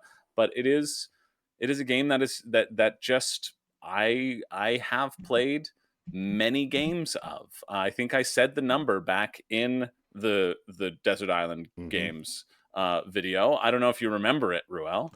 It was, I know it was over 1,000, wasn't it? In fact, it's over 4,000. I played it 4,105 times as of today, and insane. That's a lot. It's a lot. I am ashamed admitting that. But now that I've been in the board gaming space for a little bit longer, and it's been I've been playing this game for over 10 years, probably. Yeah. So I feel like I can. It's still over 1 time a day if you average it out, but they play quickly, especially on Board Game Arena. It's like 15 minutes. Yeah. So anyway, nobody do that math. I know it's like 28 days without sleep. Oh my God. It's something along those lines. I don't know, but it just is a testament to how much I can play this game over and over. And I don't own a copy, and I need to go buy one. The reason I don't own a copy is because like there's such a difference in skill ceiling. Like it's all about knowing the cards, and it's all about knowing how the cards interact. And so like I can look at a hand of 9 cards, and I can immediately know now, okay, well, this is my drafting order going from 1 down to 9, right? And so if somebody deviates from that drafting order and lets me have 2 cards that can combo together really well, then they lose. It's not that they really lose because again, there's that randomness and those random elements to it, but there's just such a disparity in skill that anyone who I were to introduce this to would get wrecked beyond belief. Yeah. That like it doesn't make sense for me to have a copy because I want people to like enjoy the game. And also, a buddy of mine has a copy of this too, so like I can play it with him too. So Yeah. I remember. Yeah, Seasons it's great. It's amazing. It's awesome. And I remember you talking about this during the Desert Island games, and I forgot the number. I mean, 1,000 I thought was a lot, but 4,000 I can't even fathom that It's number. too much. Like, It's objectively, it's too much, and I'm ashamed for admitting it. But I just feel close to you all, all of everybody who's watching. And yeah, I figure if we're not going to be honest with each other, what's the point of living yeah. in this existence? You know. If So you I'll can't put be my honest on shame the on internet, display where for can you you be all. honest? Yeah, Yeah. Yeah. right. But also, I think it proves your point. You have literally played this game forever, right? Yeah. So, and Yeah. it's like if I said, Chris, let's go play Seasons, I'm sure you would say, sure, let's play Oh Seasons. yeah, Yeah, 100%. Yeah, easy peasy. yeah. Bang out a game super quick. Nice. Especially when, yeah, the last time I played it in person was with my friend Billy, and we were at Breakout Con, and we were Uh looking for something to play, and he's like, "Oh, do you know Seasons?" And I was like, "Billy, do you know Seasons?" He's like, "Yeah, I know pretty well." I was like, "Great." I was like, "Do you want to play?" I'm like, "We can bang out a game right quick Yeah. thereby," and we pulled it out. We banged out a game. It was so delightful, Like, and that's it was great. amazing. So you're the number 15 player in the world, according to BGA, According to after BGA, this yeah, I loss. was number 11 after this loss. So Pathetic. the people in the top 10, are they playing this game thousands of times? Like, is Oh, that, probably. I yeah? mean, I think you know what? I've played against somebody. I remember their handle because I played against them a lot. Their Uh-huh. name's Mimic Box, and I think they've played 10,000 times. Oh my Like the gosh, numbers on BGA were like 10,000. I was that's like, man, that's insane. a lot. Yeah. And then now I'm like, coming for your crown, Finch. Um, so I don't Oh, know. awesome. But yeah, definitely. There are people who are more obsessed with it than I. I love it. Yeah. Well, I can't wait to finally try it one of these days. I mean, who knows? Maybe I'll just drop it in the, pick up a copy myself, based on your recommendation, Chris. So, Yeah, it's great. It's yeah. really great. It's like I love the drafting element of it. I Mhm. don't mind that the cards are not all the same weight because if they were, it wouldn't be fun, right? Yeah. Like you want to get those really powerful cards. Go for Hand of Fortune, Yang's Vase, Necrotic Kiss, Temporal Boots, Thieving Fairies. There you go. Those are top 5. There's your strategy tips for you right there, folks. All Not in right. that order. And it Nice. depends, and this is also you should only play it as a 2-player game. Ah, okay. Cool. Yeah. All right. Well, let's move on to my choice for our collective number 2. Again, I was going for a wide variety of games with the ones that I chose for the list. And this one scratches a couple of itches for me personally. I like deck building games. And I also love word games. I'm a word nerd. I do crossword puzzles all the time. I've talked about this game a lot on this channel. Of course, it is our number 2, Paperback. And now I'm going to point out the Paperback 10th Anniversary Edition, which I think is the best version of this game. This is the run-through I did for the channel last year, or maybe the year before that. This is basically Scrabble meets Dominion. That's the best way to describe this game. I love Scrabble back in the day, but it has its flaws. But Paperback fixes all those flaws by making it like Dominion. It is so wonderful, and I wanted to highlight this one because they have a new solo mode. Now, before they had a cooperative mode, which was cool. You had this like pyramid of cards that you're trying to get before the timer runs out. In this case, they actually have like they did this wonderful thing where they had like this AI bot that you would play against, and it's such an improvement on the original solo game. And so when I wanted to play solo games, Paperback is one of my favorites. Now, you have to like word games, of course. If word games aren't your jam, I would definitely suggest trying this, because if you like deck building, this has a lot of elements that you'll know that you're familiar with, right? You build a word, English word, and then you generate income to buy better letters. Those letters are going to come with, they're going to give you improved purchasing power, but also abilities that you can use on your next turn, like draw a card, trash a card, or get wilds or whatever. All kinds of different ways to improve your hand or your deck. And as you go through it, you're going to eventually get a deck of cards that if you can synergize just right, you're going to be able to score a ton of points. And this is what I love about Paperback itself, is that I may not have the best vocabulary, but I can play games and I can manipulate the deck where I've had turns where I've done like maybe a 4 or 5 letter word, like pretty simple word, but it scored a ton of points because I was able to synergize the right cards. Like I love the double word score one, like a double word. All I have to do is, get a word, 4 letters, I double it, and all of a sudden, it's a ton of points. And then you trash that double word score, so you can't keep going back to it. Anyways, the strategy is wonderful. The word building is wonderful. And then again, that solo mode, folks. Definitely the one to check out if you're going to solo a word game. This is it, where you're playing a bot and you're trying to get those cards. You see a little tableau there. It's like a little circle right here, and you're just going around and around trying to get those before the bot does. It works wonderfully. It's a brilliant game. I love it at any player count. I've talked about it more solo just because I wanted to highlight some of the solo aspects to it. But as a 2 to 4 player game, I play it all counts 2, 3, and 4. Works perfectly. And I've done this a couple of times where I'll introduce it to someone relatively new to gaming. They're Scrabble players, right? I know, shout out to my fellow word nerds. We'll play a game and they'll be really surprised. They'll say, "Hey, this is terrific." I mean, I haven't always converted them from Scrabble to Paperback, but I've gotten nothing but positive experiences with our collective number 2 Paperback, and in this case, the 10th anniversary edition. Nice. Yeah, I still need to play it. You've talked about it so much, and I Yeah. love words. My favorite new word that I learned recently when I was at the Royal Ontario Museum. Look at me being so cultured. Yeah. It was the word apotropaic. Apotropaic, which I think is a really neat word. It means to ward off evil. Ooh. So I thought it was apotropaic when I read it, and then Uh-huh. I looked it up, and apparently it's apotropaic is the pronunciation. What was the context of using that word? How did you Oh, show up? it was just like necklaces that were engraved with like sigils and Yeah, yeah. whatever that people thought were for like an apotropaic usage to ward off the evil spirits and keep evil away I back like in that like word. the before times. Yeah. That's folks, in the comments below, drop in an example of how you use the word apotropaic. I don't know if I said it right, but in the comments, I'd love to see what sentences you come up with.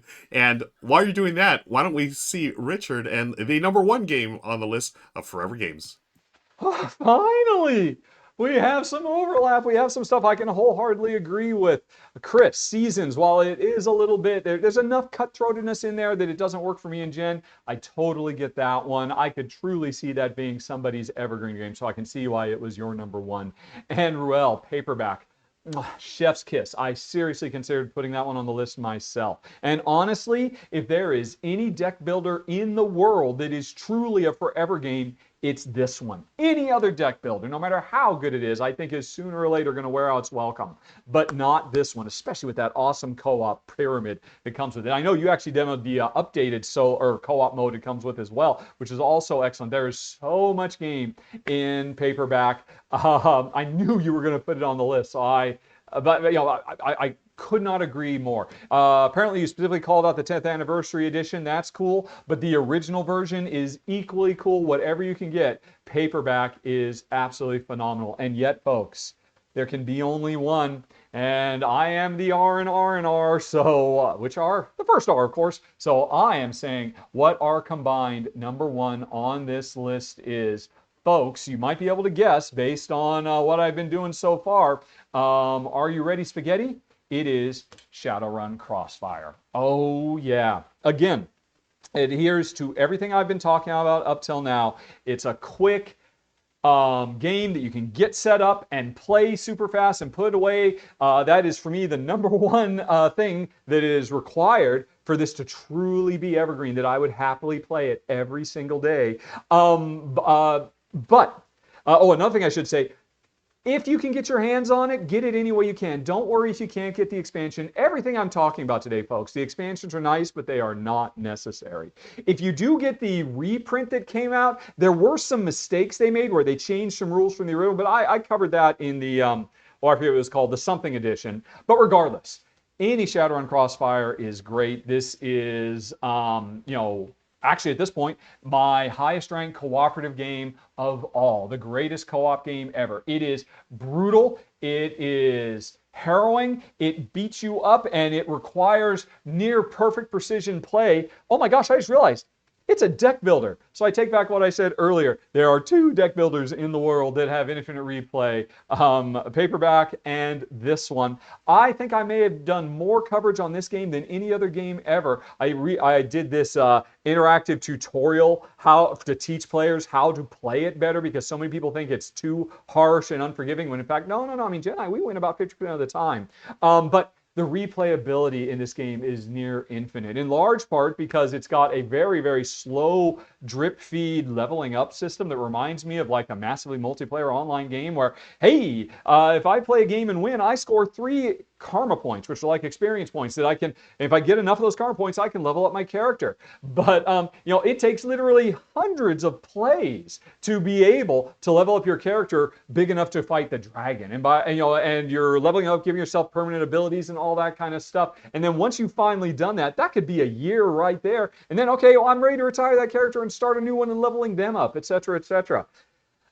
Then on top of all that, the cooperative gameplay is phenomenal. The cooperation between players as we try to coordinate playing the right cards at the right time and deciding, should I attack the bad guys hitting me or the ones hitting you? What is going to be the smarter move? And then the most brilliant element of this game is if we do get so beaten up that one of us gets KO'd, there's still a chance to win because the other player has 1 round to survive everything attacking them where they have to pull their friend to safety, and then you get a mission abort, which gets you 1 karma point instead of 3. That has made for some of the most exciting, memorable game ends I have ever had in all of board gaming. This is the definition of a huge game in a super tight package. It's less than a half an hour to play. You play, you'll want to play again. If, like me and Jen, you are ready for the ultimate co-op challenge. Forget Ghost Stories, forget Spirit Island, forget any other co-op out there that says it really challenges you. This is the one where you put the pedal to the metal and the true heroes are tested. I love it to pieces. Just talking about it makes me want to play it. And now, if you can't get your hands on it, folks, and that might be the case, it's out of print for a while, it's going to be hard to pick up.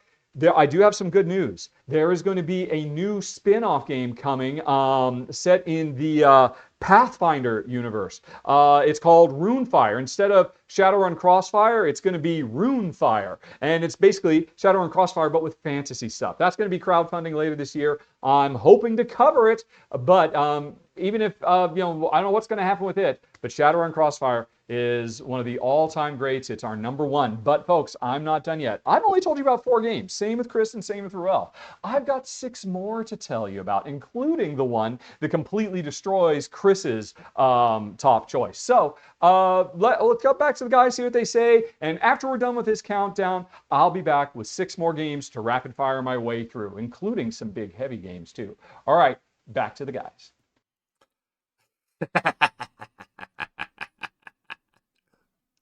Okay. I come to you with my hat in my hand, Richard. With my hat in my hand. You don't even put this supposed Everdell it's Everdell killer on your top list. You got to save it for the riffraff. You got to save it for the afterthoughts. I never thought I could be more offended in my life than last week, but you've done it. You and your Shadowrun. You can Shadowrun out of my life. Oh my goodness gracious. What a slight. What the heckin' heck. Ruel, what is going on here? I don't know, Chris. I've learned 2 things today, folks. Number 1 is Richard still has the ability to surprise me with all his toys. But number 2, I had no idea Chris had this many masks and stuff in his possession. I thought they were all at the theater, but apparently not. It's been wonderful. Just my hats. Just my hats. Yeah. You should see my masks. You should really see my mask collection. Those are my hats. That's my hat collection. Shadowrun Crossfire. I know Richard loves this game. I have not played it yet. But I thought there was going to be another game on the list, but maybe it'll be in the honorable mentions, which we're going to get to in just a second. Yeah. And folks watching live, hang out with us because we want to hear what your choices are. And if you're watching on YouTube, drop in the comments your favorite forever games that you can play forever. Chris, I'm going to turn it back over to Richard just so he can do his top 10. And then we'll talk about. I need to know what his ridiculous opinions really are. Let's find out right now, and then we'll chat about our honorable mentions. But for now, Richard, take it away. All right. We are back. And now, folks, I'm going to give you my full top 10 because you've only heard my top 4 so far. My numbers 4, 3, 2, and 1, which were Circle the Wagons, Mindspace, Tiny Towns, Shadowrun Crossfire. Now, the thing about all of those, like I said right in the intro, these are small, fast games because that gave me a heightened sense of confidence that I'd happily play them every day for the rest of my life. But there were some big games I wanted to include too. So they're further down on my list. Actually, numbers 10 through 6 are long, heavy, crunchy games, like what you would expect me to do. And then numbers 5 through 1 are the lighter games. I put them higher on my list because I give them a higher sense of probability that I'll never get sick of them. But without any further ado, let's get to this new countdown, starting with number 10. Yeah, it's Gloomhaven. Of course it's Gloomhaven. Or if you prefer Frosthaven, really pick either one. It's all cool. But one of the important things about this is, even though there's probably 100 hours worth of content just playing through the main storylines of the game, the thing that I've always respected so much about Gloomhaven is it comes with a brilliant system where you can randomly create your own dungeon and just play over and over and over again forever. And Jen and I have played randomly generated dungeons in addition to, we've actually finished the main storyline of Gloomhaven, although there's still so much more to see in Gloomhaven. We haven't even touched Frosthaven yet. But it's that extra level of detail that designer Isaac Childress put in a system where the game can randomly generate cool, exciting, action-packed dungeons that will keep you playing this forever. And that's really impressive. Of course, the gameplay itself is second to none. It's incredibly rich and crunchy. It's less about random luck of the draw and dice rolling and more about strategic asset management, because your deck is your life. When you run out of cards, you're KO'd, and you're constantly playing cards, but whenever you recover your discard pile, you can only recover some cards. Some of them are gone forever, and that represents you just getting John McClane just beaten down like Die Hard as you just try to cross the finish line. There's so many things I could say about this game. It's absolutely brilliant. I have spent more time playing Gloomhaven than any other board game in history, and I'm still ready to go back for more. So of course, it makes it onto the list at number 10. But then we go on. Oops, I jumped ahead there a little bit. What has happened here? Oh my goodness. Yeah, there we go. Number 9, Tapestry. What is in the hot? All right, there you are. Yes, Tapestry. I love Stonemaier games. I love the designs of Jamie Stegmaier, and I love Civilization games too. And this one really struck me. Again, like I've said before, with everything else, the expansions are going to help, but I don't think you need the expansions. There's enough replayability just in the base box of Tapestry to want to play it over and over and over again. And the real secret sauce that keeps me coming back is not the simple, smooth, elegant Civilization gameplay where you focus on, science or military or whatever as you work your way up these different tracks and unleash all kinds of cool combo chains and claim more territory on the board and even engage in a little warfare, but it's very Care Bear friendly warfare, I have to say. What really makes it special is the Tapestry cards. Every time you play, you're going to get a different combination of whatever my cool special power is, because I'm a unique society. But throughout the game, you're collecting these Tapestry cards, which are all incredibly powerful and have such a wide array of abilities that the combination of Tapestry cards you're going to play, because every time you play, you're ultimately going to play 4 of them, if I recall correctly, at key points throughout the game that could cause you to pivot and go in completely new directions. And it's that truly gives this game legs. It's fast, although it is on the longer side for me and Jen, so I'm putting it lower on this list. But I can't imagine ever getting sick of my number 9, Tapestry. Then we go on to my number 8, Keyflower. And now, Chris, I'm surprised this didn't make your list. I seriously thought it would, because I thought we were so simpatico here. But I guess not. Anyway, this is a brilliant worker placement game where you either use your workers to put them on the tiles to trigger actions to generate goods or convert goods into other goods or do all kinds of things. But instead of putting your workers on the tiles to activate them, you can put your workers next to the tiles to indicate a bid, because this is a game where your workers are your money that you spend in an auction. You can activate tiles that are out there in the common action or the auction block, or you can try to bid with your workers, which means they don't do any work for you, but they could allow you to claim that tile and bring it back home. And I'm sorry, this is such an old game. All I've got is my old, remember back when I filmed on glass tables in Malta? Let's see if we can get a better view of the whole game set up a little bit further in the video. I do not have broadband here. Everything runs off my phone, which is in the bedroom upstairs, and apparently we are not, there we go, finally. Right. Probably it'll work a bit better if I go down from 720 to 360p. Okay, yeah, there we go. That's playing a little bit better. But anyway, you can see I've activated the guy from the right player, and I've also made a bid of 3 to try to claim that tile so I could use it later on future rounds. There is so much going on in this game. It's a brilliant worker placement game, fused with an auction game, fused with a tile laying game, fused with a goods conversion game, fused with a goods transportation game. Plus, every time you play, you're going to get a different combination of objectives. You only know what some of the game objectives are at the beginning of the game, and other ones get revealed over time. And so you've always got to stay fluid and keep your options open, and it's brilliant. It's a long game. And I don't know if I even want to play it with more than 2. I played it with 4 players. Oh my gosh, this is so long. But it's even still, even as a 2-player game, it is long, but it is brilliant. It's one of the greatest games of all time. And it is my number 8. And Chris, it's got to be on your list too, right? Tell me I'm wrong, buddy. Anyway, then we move on to number 7, Wondrous Creatures. And this is the Everdell killer I was talking about earlier, because it has all the amazing card combo gameplay of Everdell. Every time you play, a different collection of cards are going to come out that you're grabbing and trying to build a tableau of all kinds of really intricate combinations of abilities and whatnot. And you get those cards through worker placement. The worker placement lets you harvest resources that you spend to do stuff. Pretty much, I just described Everdell, right? Here's where things get different. This is Everdell for gamers. No, that's not fair.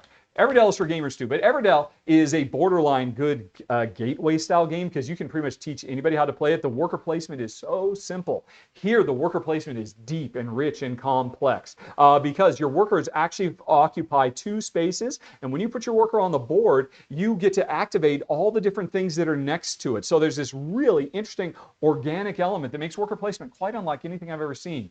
Plus, the place you send your worker also determines what cards you can draft as you're trying to get the correct group of stuff. Plus, every time you play, you're going to get a different combination of objectives you're trying to pursue and all that. Plus, the art is amazing. Plus, the components are just off the chart. Wonderful magnets so that my little rider meeple can snap to my little steed meeple, and I can send them out. It's so much cool stuff. You can check out the run through. By the way, folks, there's videos for everything we've shown you today down in the show notes. So you can go watch me and Alex play this thing and watch me fall in love as he teaches me how to play the game. It's so good. It's just outside my new updated top 10 games of all time. I think it's my number 11 of all time. It's amazing. And once you've played it, you're going to say, ever what? Dell who? Chris, I dare you. I dare you to take on this challenge. But anyway, that is number 7. Then we go on to number 6. Of course, here's Castles of Burgundy. Here's the thing. Castles of Burgundy, if I had one complaint about it, it can go a little long. It is on the long side. This is me and Jen, by the way, playing the anniversary edition there. And apparently, yeah, you can see we're just deep in thought. It's such a simple game. Roll a couple dice, use those to draft tiles, put them in a queue, and then use them later on a second time to put them out onto the board. It's an incredibly satisfying game. It is maybe the greatest board game of all time. And I say that in spite of the fact that it's a little bit longer than I'd like. But the gameplay is so brilliant. It is designer Stefan Feld's masterpiece. It is my favorite, and he is my favorite designer. And yeah, it's absolutely amazing, no matter what version you get. The original one, the anniversary edition, the special edition that came out a little while ago, just even straight original Burgundy all by itself is absolutely phenomenal. And I imagine I could keep coming back for the rest of my life without breaking a sweat. So Burgundy took the number 6 spot. And then the number 5 spot, where are we? Yes, we are. Number 5, Codenames. I'm back to the lighter stuff. And this one, I wanted to have something on my full list that I could play with anybody, anywhere, provided they're native English speakers, I suppose. And this is such a brilliant game, both as a party game, although it's a very cerebral party game, but also as a co-op game. Jen, honestly, I like it best as a cooperative game. Just me and Jen trying to puzzle our way through, giving clues to each other to pick the right cards from a randomly generated grid of cards while avoiding the assassin and losing instantly. It's incredibly brilliant. There is a reason it is one of the greatest selling modern board games of all time. And yeah, I cannot recommend it highly enough. As an alternative, if you just can't stand it, I would also, and I know my wife would prefer, So Clover. I mentioned that because I said, hey, there were 2 games on the Brothers Murph list that I agreed with. They didn't put Codenames on, they put So Clover on, and I would accept that as a good alternative to Codenames. But either way, yeah, the puzzle here never gets old. I really need, I recently heard Scott Alden, the head of Board Game Geek, raving about how amazing the Codenames app is because it gives you daily word challenges and stuff. I really need to check that out. I think that could be another thing that makes it infinitely replayable for the rest of my life. That kind of that puzzly nature as well. Anyway, that's it, folks. We then go on to numbers 4, 3, 2, and 1, Circle of Wagons, Mindspace, Tiny Towns, and Shadowrun Crossfire. And I am Dunsville. Do you guys have any additional ones? Let me know. And I'll see you on the next R&R, everybody. Talk later. So long. Bye-bye from Ireland. Okay, yes, Richard once again surprises me with his choices, but also I'm glad to see that the one I thought would be on this did make the list, Castles of Burgundy. Yeah. Yeah, that was on my list. Chris, we could talk about Richard's choices. We could talk about our choices. We also have folks watching live and folks watching on YouTube. Be sure to drop those comments. Let us know what your forever games are. Chris, any thoughts on anything, especially the Everdell killer? That, Well, was I talking mean, I was dropping my thoughts in the chat. And you missed it. You missed it. You missed the hot goss if you weren't hanging out with us on Twitch. There it is. But yeah, no. Wondrous Creatures. I've heard really good things about. I think Yeah. Bad Comet is a very exciting company. I've always thought their games look like they have really high production value. I played Life of the Amazonia recently at Dice Tower West for the first time, or as I like to call it, Quackscadia, and I quite enjoyed it. And I've heard that Wondrous Creatures is great. I remember looking at it and thinking it looked really slick. So I know I would enjoy it. We were talking in the comments too about how Everdell is maybe potentially a little bit more accessible to non-gamers, and that's what Richard said too. And so I like that potential more for a forever game. If we're talking about forever games, bringing other people in, there's the potential there. But yeah, I think I'll enjoy Wondrous Creatures. So I as much as I want to, give Richard as much shade as possible, it's an adequate suggestion for something similar to Everdell. I will concede that point. I must be feeling generous after I come with my hat in my hand, my sweet hat in my hand. I come with my hat in my hand, and I'll chop them up. I'll get them. Oh my goodness, Vader. That was the closest thing. That was great.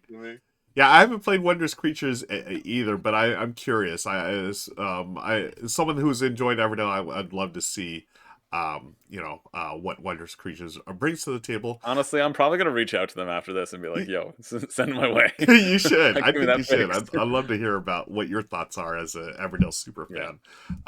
I do want to mention Codenames. That is, it didn't make my list, but I can see why it would be a forever game. And he did mention the app.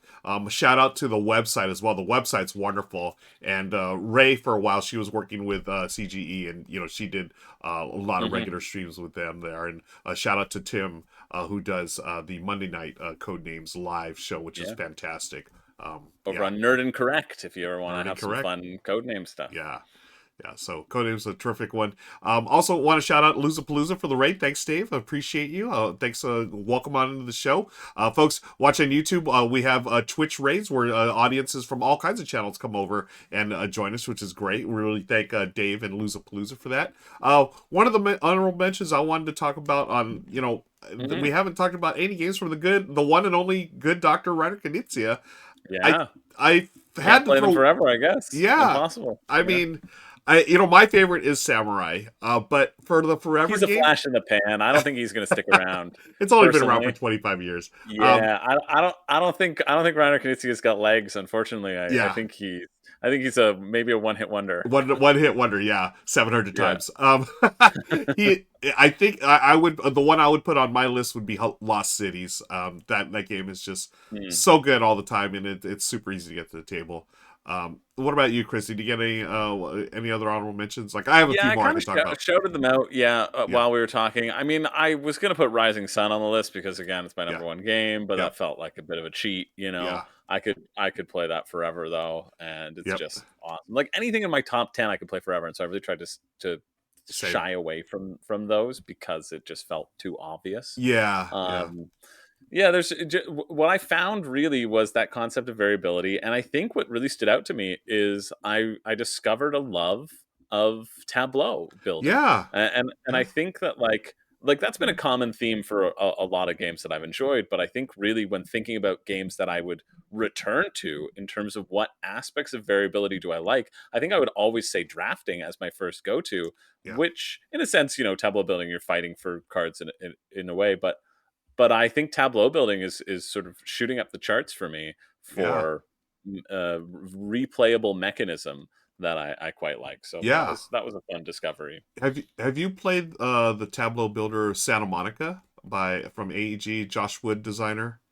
No, no, Okay, haven't. that That's one's it looks real cute, right? Like it's yeah. all the blue pastels and some Yeah, beach and whatever. pastels. Yeah. Yep, that's the one. It was the game he did before Let's Go to Japan, Hmm. and I think Josh Wood, his designs for Tableau Builder are some of the best in the business. Cool. Yeah. Yeah, they're wonderful. So definitely check that out. And another game I wanted to shout out. This was the one I was talking about earlier. Like as far as a franchise, Ticket to Ride. Like that's the game. I have sentimental attachment to it because that's the one Michelle and I really got into the hobby with. But Right. also Ticket to Ride Pennsylvania, I think is just a solid game. Like it's the Hmm. one, it's basics Ticket to Ride. You're just playing in Pennsylvania, the state of Pennsylvania, but it Yeah. adds stocks to it. So you're gonna have to collect stocks, and the earlier you get to it, the more it's gonna be worth it. It's a really the best, I think, the best version of Ticket to Ride. So highly recommend that one. I think that's a game that I'll always play Nice. forever. Yeah. Anything else on your list, Chris? No, I'm Okay. just scrolling up and seeing what other people Yes. have said, and so I'm just going from, I guess, the most recent. Uh Fungibonbon said, I'm just going to shout them all out at the same time. I'll go the ones that I've played a lot, that have a lot of starting variability: Downforce, Megaland, The Quest for El Dorado, huh. Tidal Blades, Banner Festival, Smash Up, Bloodborne the card game, Dominion, Age of Civilization. So Very a nice. lot of ones in I there. want to highlight Megaland, a totally underrated game by Ryan Yeah. Lockett, right? Ryan Lockett. And if you bought it at Target back in the day, I don't know if I think I still have my copy. There was a little secret surprise underneath the insert. You lift up the insert, there was a promo card for Near and Far. Or not Near and Far, Oh, Above cool. and Below. Yeah. Nice. Yeah, it was really cool. So I don't know if there's copies still out there, but folks, if you happen upon, look under the insert. It was not Go announced. You look have to, under your insert, yeah, Fungibon. Go look under your insert right now. yeah, please do. If you have it, maybe we're gonna get a discovery right here. Yeah, above and below Um, a promo card set there. Toady1018 says Final Girl if I get all the series. Rolling Realms, Marvel United are my top three forever games. Yep, solid Sea choices. Otter says Forever Games would be Castles of Burgundy. Okay, we Nice. see who your alliances lie with, Sea Yeah. Otter. All right, I'll look through the rest of the list and see if there's anything good on there. We'll see. Civolution, Descent, Second Edition, Forge War. I don't know if Okay. I've never heard of Forge War. Me neither. Tapestry, all of Marvel United, Millennium Blades. Millennium Ah. Blades is great. Mystic Veil, Tiny Epic Galaxies, TI4, Yeah. Wonderland's War, and Wormspan. These games Nice. will never leave my collection. Yeah. Yeah. Those TI4. I'm are with you on that. Yeah, Wonderland's War for sure. Like bag builders love. Yeah. That is Yeah, such a great game. Millennium Blades was really fun when I played. I really enjoyed it. It's just like it gives you that trading card game itch Yep. without you having to spend hundreds and hundreds and hundreds of dollars, Right. unless you get everything for Millennium For Blades. hundreds and But hundreds of even dollars. still, you're probably still up over a Yeah. Magic addiction. And Um, Board Games says Sagrada, Potion Explosion, Tiny Towns, Cascadia, Flip 7. Oh, Flip 7 is like the Flip, new, yeah, like, it's got to be, yeah, forever game. I love that one. it is great. Yeah, It is fantastic. yeah. Yeah. Rolling I'm Reggie, Marvel Champions, Castle of Burgundies, Sea Salt and Paper, and Sagrada. Yes, great choices. hmm Continue I was on. scrolling up to. Oh, I was getting to Sean's up top. Uh I huh. knew Sean was up there. With expansions: Dominion, Marvel Champions, Spirit Island, Cloud Spire, Bullet Heart, I guess bullet with all the different characters. That makes Yep. sense. And then without expansions, Crokinole, Frostpunk, Slay Nice. the Spire, Voidfall, and Wonderland's War. Nice. Wonderland's War is so good. Oh man. What else do we have here? Yeah. Oh, Forge War is the game Isaac Childress put out before Gloomhaven. Oh. Oh, Tell me more. Okay. Tell me more. Or we can Nice. search it, I guess. I don't know. Very nice. You know what I want to do, though? Ruel, do you have the possibility of making polls in this? Yeah. Why don't I do that? Can you make a poll? Make a poll for me that is Everdell and Wondrous Creatures. Oh, okay, cool. Yeah, I'll do that. I do want to shout out Magic Eric real quick. His 4 were Castle of Burgundy, Dice Throne, Dune Imperial Uprising, and Heat Pedal of the Metal. Yeah, very nice. Chris, go ahead and chit-chat while I set up this poll. Yeah, so Billy says it's a crafting game. That makes sense, as you are forging... Are you forging wars? Or are you forging swords? Or are you forging dwarves? Are you dwarves who forge the swords in a war? Maybe all of it. Maybe all of it. Cool. That sounds cool. I'll have to keep. Is it still in print, Billy? Do you know? I don't know if it's still in print or not. Oh, what were our choices again? It was Wondrous Creatures or Everdell? Yeah, Wondrous Creatures and Everdell. Okay, cool. You're forging. It's a crafting game. You're forging items, forging weapons and armor from memory. Oh, there's a memory element to it. Nice. That's cool. Poppy Doc says Arc Nova Waypoints Parade. Yeah, I think I just saw Waypoints and I was just going to go completely to Wavelength. And it's not even the same game, but I just wanted to disparage Richard. Okay, we got the poll. We got the poll. There's up. the poll. We got to vote. Okay, that whoever voted for Wondrous Creatures immediately. I see you. I see you. Oh, you know what? I have 36,000 Rahdo points that I can abuse to win this those poll. points. I can spend those. I want to see it. I want to see it to win these. I can spend all 36,000 of these points right now and make sure that Everdell wins, which I'm not going to do. Okay. I think it would be fun. Oh, we're okay.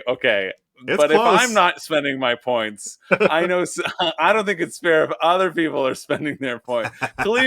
Clear voter manipulation happening on behalf of Wondrous Creatures. I know that there are not enough of you out there. I can see it. Do it, everyone. We're trolling Chris together. You're going up in sections of 3. Okay, you gotta be honest. Whoever's been using your points to get Wondrous Creatures. Now I see some points being thrown down, at least for Everdell. So that's nice. I guess we got a point war happening here. Yeah, we have a poll going on right now, folks. Vote for it. You got a minute left. It's 30-30. It's 30-30. It's close. I think, you know what? I think whoever put a bunch of points for Wondrous Creatures just went and tied it for Everdell. Just to be ran out of points, voted both sides. Thanks, dear director. Oh man, this is so funny. Everdell is in the lead, though. Everdell is in the lead, which. I mean, I guess, yeah. Vote, use your points on whatever you want. I just was getting salty that Wondrous Creatures was pulling ahead so far. So if you need to do a final push for Wondrous Creatures, I'll allow it. Here it is. But I'm also going to vote for Everdell. Yeah, a few more times. Got a few more seconds, folks. Get those votes in. Spend those Rahdo points. Because right now it's 40 votes to 30 votes. 41 for Everdell. Let's go. Unfortunately, Richard, the masses have spoken, and it is Everdell that is better than Wondrous Creatures in a 58% of the vote win. There it is. Not many people or things win with 58% of the vote. That's a high percentage, according to what I know about voting. Yeah. But there you go. Well, thanks everyone for voting. We have settled the debate once and for all here. Once and for all. Sorry, Richard. Sorry, Richard. Hey, it's objective. The audience has spoken, and it wasn't me using my thousands and thousands of Rahdo points to vote and rig the votes. I only voted 3 times. All right. Well, that's another wonderful show. Thank you, Chris. Thank you, folks, for joining live. We're going to wrap things up here, and then we're going to send you all off on a raid, so stick around for that. Chris, any final thoughts before we do wrap it up here for the top 12 games we can play forever? No, you know what? But if I had a top 12 people list of who I would want to play games with forever, Ruel would be my numbers 1 to 11. The 12th spot is still open, so I am taking applications, but you better get in quick because Ruel's very charming and he's very handsome too. And I like not looking at the board game, but looking into his beautiful, beautiful eyes. Bye. Friends, it doesn't get much better than that. Thank you, Chris. Why don't we Want to say thanks again to our sponsors, Gentle Jack, the party game for bad friends. Be sure to check out the Kickstarter. The info is in the show notes below. And that's going to wrap it up for this episode of the R&R Show. Thanks again, folks. Talk to you later. So long. Bye-bye.